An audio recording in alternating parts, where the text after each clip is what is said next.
What's up guys, my name is Your Heroes and welcome back to more Gatesville and welcome back to the development diary, and this time it is 151. I seriously think how quickly these updates are coming out. Honestly, like they're coming out, I feel like they're coming out like every week, the amount of times that Barbedwire Studios upload these development diaries, because they're absolutely amazing. They really go into detail. So if you'd like to see more development diaries and more Gatesville news, then make sure you subscribe, hit that like button, and we're trying to hit to 3k before the end of the year. If we can do that, that'd be absolutely great. And without further ado, let's just get straight into it. So today is all about the upcoming Airborne DLC. As you know, the Airborne DLC is very closely approaching. As announced a couple weeks ago, that Barbedwire Studio has announced that Airborne DLC will come out on the 17th of October, so make sure you add Airborne to your wish list. That is coming out next week actually, or I think it's this week coming as of recording. And this update is all about, you know, the first mission of the Airborne DLC, as well as some improvements to the game, some performance improvements, as well as some updates for modders, for, you know, who make, you know, mods and maps and all that. So if you want to learn all about this, then stay tuned to this video, and without further ado, let's just get straight into it. So it says developers blog 151, and this was actually released yesterday as of recording, Saturday the October, or sorry, I'll be uploading this on Monday, so it'll be as of 2 days ago, October the 12th, on Saturday, you know, that is when it is published. But let's just get straight into it. So it says, community members, we previously announced that the Airborne DLC will be released on October 17th. In this blog, you can learn about the special limited time release offers that we plan to give to the community. We also shed some light on performance improvements we intend to bring to the game. The focus of this blog, however, is the opening mission of the Airborne DLC campaign, which I have to say I'm very excited for, and I've skimmed kind of through this article already just to give an idea of, of an update, just so I can kind of gather some information on this article. So I'm pretty much kind of know what this article is a wee bit about, but not too much. But this is why we're going to go into further detail about it. So first thing I'm going to talk about is Pathfinders. So the story of the Airborne DLC campaign opens with the 101st Airborne jumping into action in the early hours of June 6, 1944. They were the very first US unit to be paratrooped on this day. So that's kind of a big hint to what the first mission is going to be, is that it's all about the 101st Airborne into the action of, it looks like Normandy, which was 6th of June 1944, was it? Hold on, if I'm gonna, I might have been 6th June 1945, no, I don't know. A lot of people are going to hate me now. I feel like a lot of you guys are going to hate me because I've got the year wrong. I know it's definitely 6th of June, but I can't remember if it was 1944 or 1945. That is so bad. I'm pretty sure it was 1944. So anyway, the paratroop operation was split into two missions, codenamed Albany and Boston. These two missions would drop a total of over 13,000 paratroopers, after which a subsequent wave of glider aircraft numbering over 1,100 would add almost 4,000 more airborne assault troops. Now, I actually heard about these glider aircrafts, and I actually watched a documentary on these glider aircrafts. Now, the documentary on these glider aircrafts was actually used in the documentary that I watched on it was actually used during the Korean War. But from my memory of that documentary, I believe it was something you could use to, it was like, it wasn't made out of metal or anything. These gliders were made out of, what would you call them? They're the things that you use to blow up like bouncy castles and something like that. I forgot the name of it. But basically, I think the gliders at this time, in this time of period, were made out of like proper metal.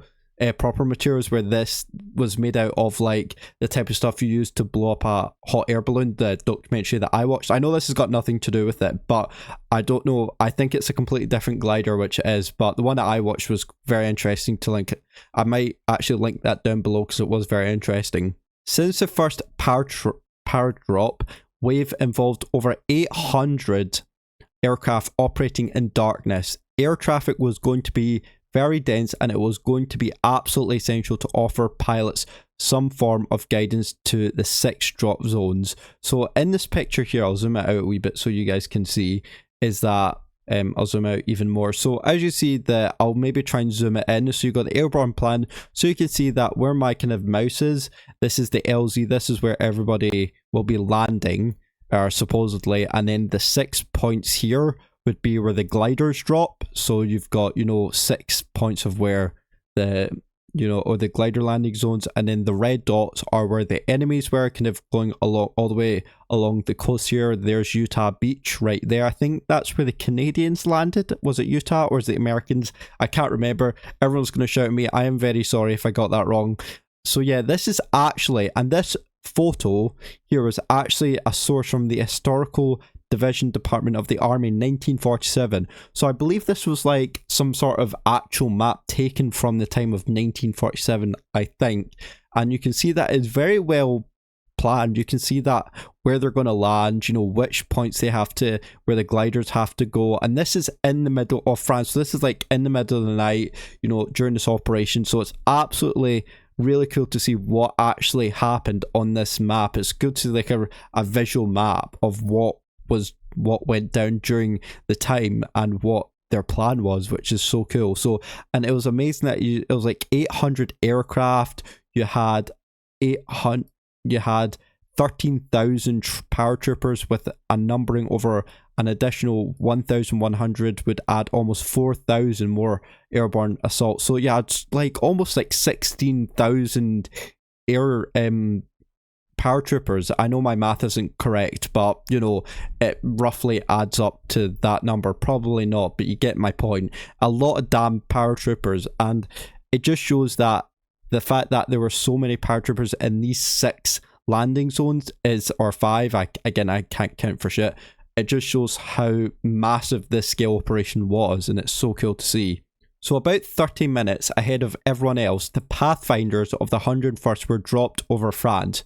Their very first task was to set up 3 Eureka ground-based transponder beacons guide in the main power drop wave of the aircraft. Now, if you don't know what Eureka are, I actually had to look this up as well because I didn't know what Eurekas were. So if you look here, Eurekas, the Rebecca Eureka transponding radar was a short-range radio navigation system used for dropping of airborne forces and their supplies. It consisted of 2 parts, the Rebecca airborne transceiver and an antenna system, and the Eureka ground-based transponder. Rebecca calculated the range to the Eureka base on the timing of the return signal and its relative position using highly directional antenna. The Rebecca name comes from the phrase recognition of beacons, or recognition. That's not recognition. Go ahead, you got it. I don't know, I'm dyslexic. Recognition of beacons. The Eureka name comes from the Greek word meaning I have found it. So this actually, so Eureka comes from the Greek name meaning I found it. So that's actually very interesting. So if you never knew what a Eureka was, that's what it is. And if you want to stop and kind of maybe read more, if you want to read this more, then I'll leave a link to this Wikipedia page. But even though I know your Wikipedia isn't very trustworthy, I thought this is quite probably the most accurate findings I could find. And yeah, if you want to have a look, then I'll link this page down below. So without these, the entire operation would have been in jeopardy right from the start. The pressure to accomplish this mission would hardly have been higher. So this is actually, I never knew this. So basically, without this operation, without this whole Eureka ground-based transponder beacon thing, I would have been a complete failure, and that's actually completely mind-blowing to hear, considering how much planning this went into this. I mean, something as complicated as this mission, and it needed like transponder beacons to, you know, to guide the main power wave of aircraft. I mean, that's kind of insane to think about. Again, just based on the sheer size of this operation. So it's kind of mind-blowing my mind. And if you guys kind of didn't know, you know, this, then comment down below what you thought on this whole operation is. Do you think it's accurate? Do you think it's not accurate? Or is there something that gets filled, or is there something that's been missed here that you'd like to add? Comment down below. So we've now talked about the history of the first mission that's going to be happening in Gatesville. Now we're going to be talking about the actual mission, you know, how it's going to actually be played within the game. So let's have a look at that. So the mission in Gates of Hell. The Gates of Hell mission, you will obviously be tasked to setting up the Eureka beacons. You'll need to find the beacons first as quickly as possible and set them up to guide the main wave in. However, as is expected, there are Germans in the area and you'll need to deal with them. What type of Germans? You know, you didn't specifically say Germans at the time. You could have just talked about not modern Germans. Sorry, just a joke. I know, bad one. I'm just saying, you know, they didn't specify which type of Germans, but okay, I get the point. Sorry. Since you've landed in France, there are also a chance of running into the local population. You'll need to deal with them and make sure you make the right decisions quickly, because this will significantly influence the outcome of the mission. This makes for an entirely new and unusual experience. Now that is actually quite an unusual and entirely new experience, because I hope there's like a way you can maybe convince the local population to actually, you know, work with you against the Germans, and there's maybe some populations that'll work with the Germans that maybe turn over to your side, or some negotiating skills could go on. So that kind of be a really cool perk, or something, a really cool thing to be added into the game if that's true.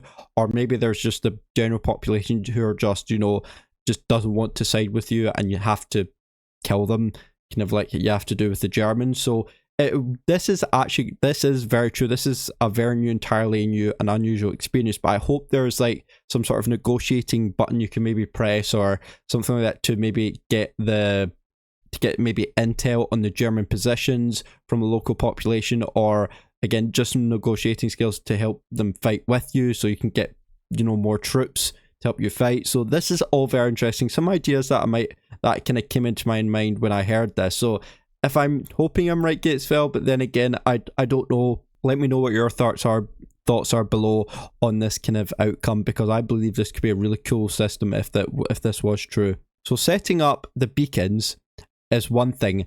Dealing with constantly changing circumstances is another. You can't expect to be left alone by the enemy. After all, the tremendous noise and fireworks associated with the massive formation of aircraft passing overhead obviously has been noticed. So I'm wondering if that means that, because it sounds like this is kind of like a stealth mission a wee bit, where you maybe only get a certain amount of paratroopers and you have to, you know, set up the beacons, and then you have to stealthily take out the Germans' positions to get to the beacons. But because of the loud overnoise of the aircraft passing by, do you think that using your guns will make all the Germans hear you? I don't know, maybe. But this is something, well, we get like paratroopers with silencers. I don't think they had silencers back then, but I could be wrong.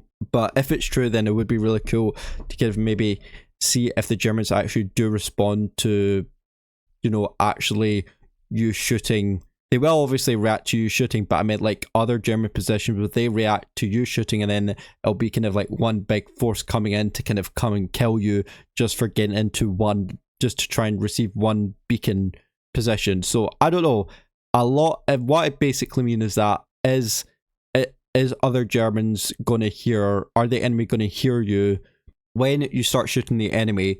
Are other German positions going to hear you because you start shooting, or are they going to just act as normal on patrol because of the loud noise that's opening overhead? That's what I mean. I'll probably edit that because just that makes it more sense. Anyway, I should probably stop talking. Let's just go into the next bit. So you can see this is probably one of the areas that we might have to take here, which is very cool.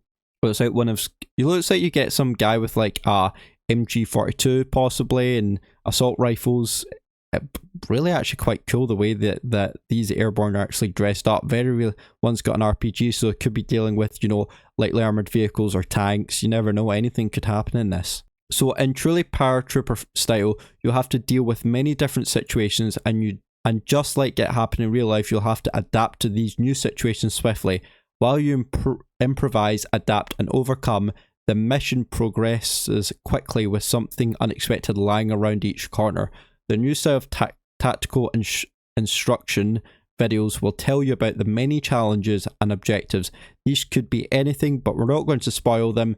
All this all since that would only take away from immersion, Yeah, 100%. I agree. Like, I like how they're, as you know, that Gatesville added instruction videos into the tutorial part of the game, and now they're actually they've added it, I believe, for most missions now, or I think they're adding it into more missions, you know, campaign missions. But now that they're adding it into the Airborne campaign missions, which is really cool, so you get an idea of how you want to approach the German position of trying to take the beacon. So it's giving you kind of tips but in video forms, which is really cool, and it'll give you definitely a big advantage in the actual battlefield when it comes to, you know, doing this battle. So big thumbs up from me, Gatesville, Barbedwire Studios. I'm really glad you're kind of now helping players really, you know, do it. But if there are players, there may be some players out there in the community that don't like tutorial videos like this and maybe just want to turn it off. If there was a way you can turn it off in the settings, then I'm sure there would be, but I don't think there is. So if Barbedwire Studios maybe gave that option of maybe turning off tutorial videos for missions, I mean, why would you? I mean, I wouldn't, because I'm definitely no pro at the game. But for those who are maybe want it more kind of realistic and kind of don't want to know how to, you know, basically just want to go balls in and don't want to know how to get hints basically and just want to experience for itself, then I 100% agree with them, you know. But I don't think there's a button where you can turn it off or in the settings. So if Barbedwire Studios or Gatesville, for anybody else listening out there, then that would be kind of a cool option to add into the setting, turn that off. You can see one of the positions here, kind of one of the patrol kind of areas, gates around here. So there you have it, the campaign opener titled Pathfinders will pay homage to the 101st Airborne Screaming Eagles, bearing the brunt of the airborne landings, contributing hugely to the success of the Normandy landings in June 1944. I was right at the start. You will be able to play all 12 missions in single player or co-op with 4 friends.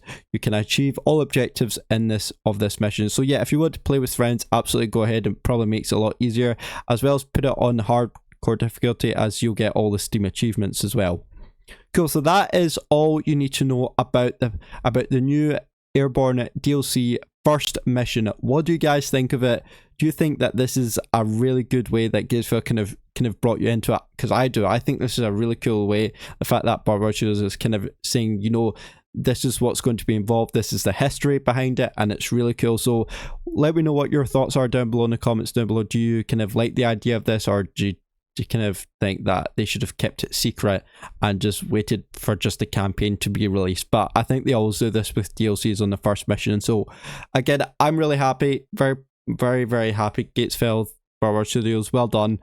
Brilliant work. You know, a lot of thought and process being put into this first mission, and I'm sure it is as historically accurate as possible to what it was in real life. Of course, not exactly, but as much as possible. And I love the history article behind it as well. It really does give me a kind of bigger knowledge of how it went down during that time. So big thumbs up, but let me know what your guys' thoughts are down below. Now moving on to performance updates. So this is for everybody that's been having issues on the game and just having general performance issues. So let's have a look. We have managed to address one of the main concerns that the community expressed when we released the Liberation DLC, the performance of the maps. The main culprit were the buildings, which we optimistically modelled with quite a few more segments and parts than was ever made before. We took the time to go back and rework them with a slightly less ambitious goal, which should not feel significantly different on the visuals, but greatly helps the performance for all the rigs. The improvements will be implemented in the next game update. It should get a very nice jump in FPS. That's absolutely brilliant. To be fair, I've had performance issues before, not because of actually buildings, but I think maybe just because of the campaign itself. You know, just the amount of troops that are maybe spawned in, you know, when there's a large battle going on, then there's a large amount of battle going on. That's probably one of my main issues. I've never really found the maps or the buildings to be, I mean, actually I kind of have to agree with that. Actually, some of the maps, not all of them, but most of the maps have actually taken quite a big part in my performance issues as well. Even though I have a 4060 graphics card, GTX. I sometimes do have problems with maps. It's just how laggy it is, because there's, with maps, how bigger they're getting, how more modeled they're getting, you know, realistically are getting modeled in.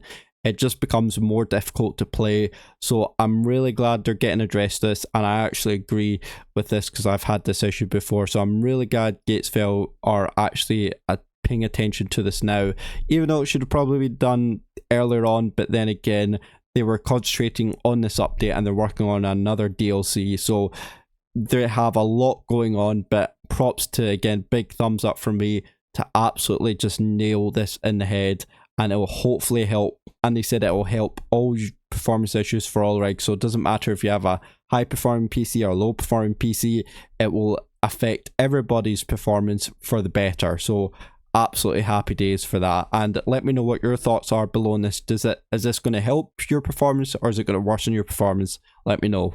And then this is an important notice for modders, for any modders that are listening to this. So for modders for Call Terms Gatesville, it's important that note that French Barn 01 was re-exported entirely. It was also structurally renamed in the sub-files. This means that on all current maps, when loaded, the barn will appear all sorts of jacked up. In order to fix this, modders and mappers are urgently advised to open their maps and replace the barn with itself and to resave the map. This is in case similar to when we advised you to re-export your mods when we added tags. We don't foresee us ever needing to do this again with any buildings, but for this it was necessary. So if anybody's had any issue with that, then there you go, it is getting fixed. But to be honest, I have no idea what the hell they're talking about because I'm not a modder. A lot of people think I am modders, but I'm not. What has just happened? My screen just clicked off. I didn't mean to click off. Oh, this has gone terribly wrong. I'm sorry, ladies and gentlemen. I was meant to click on something and then I didn't, and now everything has just disappeared.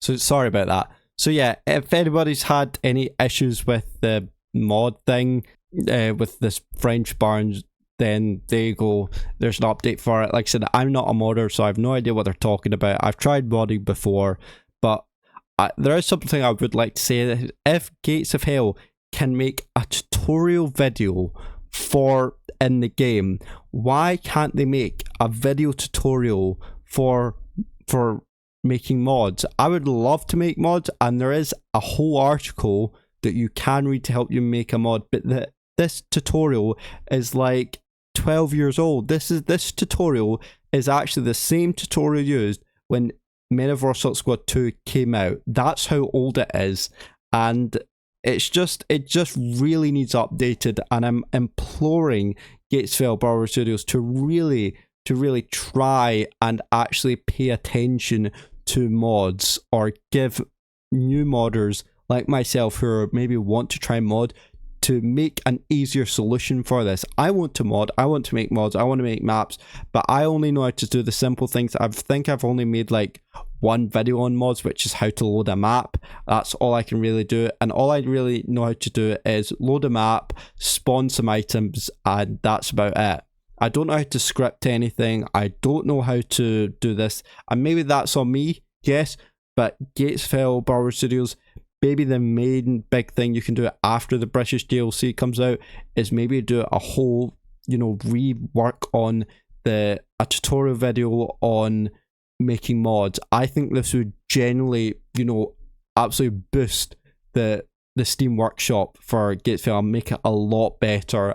It's already amazing with the amount of work that modders put in, but seriously, if there was just a video explaining it in much further depth and in detail in an easier way, then I would implore them to do that. And maybe for all modders who are listening to this who maybe disagree, then that's absolutely fine. But in my personal opinion, who maybe has no idea what to do, and maybe that's just me because I'm pretty much a dumbass, and maybe you think I just don't care to learn. I want to learn. I just don't have 12 years to read into an article that just bores the hell out of me. I'd rather visualize watching a video that helps me explain it all, rather than just reading an article with some pictures on it, which doesn't really help, especially a dyslexic person with myself, and articles like that just doesn't help. So I don't think Gatesville has changed at all. They've just copied they've just took Metaverse Source 2 modding article tutorial and just put it into their own tutorial, or just copied exactly the same. Nothing was changed over it. But please, Gatesville, Barbedwire Studios, if you are listening, please make a change to this. Help the Steam community, mod makers for Gatesville, you know, better. Bring in lots of new mod makers who are shy or don't know how to make mods. Make it more available to people, because it's so far it's only really made for people who want to really learn, and that's not supposedly a bad thing for us, and maybe just looks at us lazy, but it just maybe makes it easier for us people who find it harder to learn in article form. Why are we not allowed to have it in video form? There is tons of YouTube videos out there that you can learn about, but seriously, I wish Gatesville made their own videos about it. So anyway, that's my rant about Gates of Hell, Steam Workshop and mods. But other than that, guys, that is it. Oh, and sorry, just a quick QOL, which is quality of life update. Roughly is the same as the release time when we released Airborne DLC. This update will contain a number of important improvements such as performance upgrades, but there is much more to do. We will specify this QOL update in the next few days in a separate announcement, and the Airborne release date will be October 17th. For the first 2 weeks, it will be sold with a 20% discount. So this is a special offer for a loyal player base and early adopters. Make sure you wishlist your DLC. So make sure you wishlist it now, because that means in the first 2 weeks they're going to do 20% off. I'm definitely going to be getting it. Unfortunately, when it is actually released, I'm on holidays. I'm in Greece at the time, so I won't be able to buy it as soon as it comes out, but I definitely will be buying it when I come back. So I'm hoping by then it's still on discount. And yeah, but for those who didn't know, I am going away on holiday this week in Greece, so just for a week. So I'll have another video pre-uploaded or uploaded this week to make up for all the shit videos that I've made up, or just not shit videos, for all the kind of lack of times I've been uploading. But yeah, there you go, guys, that's it so far. And did you know that Gatesville is the first and only so far title by Barbedwire Studios, which is amazing. And in its initial years of development, they were entirely financed by the developers themselves. So the developers actually put their own money into making this game, which is actually incredible, which makes this game even more community friendly. So there you go, guys, that is it for Development Diary 151, all about the Airborne and QL update, and all about the Pathfinder mission for the Airborne DLC. That's it for today, guys. Let me know what your thoughts are. Do you like the idea of the Pathfinder, the first mission? You know, do you agree with it? Do you like the idea of it? And what are your thoughts on the improvements for the game and the QL update? But other than that, guys, thank you so much for watching and all your support, and I will see you in the next video. See you later, and goodbye.